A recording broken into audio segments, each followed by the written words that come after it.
Hi everyone, and welcome to my channel. In this video, I'll give you some tips on how to choose the best share to buy first. When choosing a share to buy first, there are a few things you need to consider.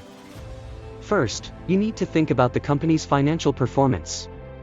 You want to invest in a company that has a strong track record of profitability and growth.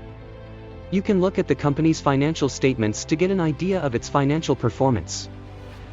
Second, you need to think about the industry outlook. You want to invest in a company that is in an industry that is growing. You can look at the industry's growth prospects and trends to get an idea of its outlook. Third, you need to think about the company's valuation.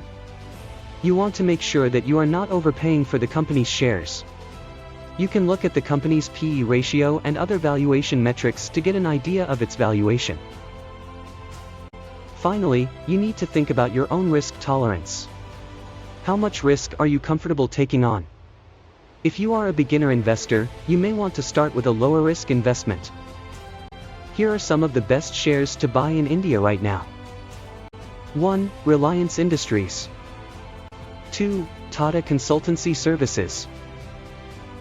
3. HDFC Bank. 4. Infosys.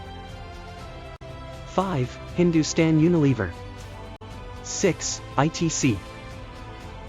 7. Bajaj Finserv. 8. Wipro. These are all large-cap companies with strong financial performance and growth prospects. They are also trading at attractive valuations. A bonus point to consider is the dividend yield of these companies. All of these companies pay a dividend, and the dividend yields are all attractive. So, if you are looking for shares to buy first, I would recommend considering these companies. They are all trading at attractive valuations and have strong growth prospects. I hope this video was helpful. If you have any questions, please leave a comment below. And be sure to subscribe to my channel for more videos on stock investing.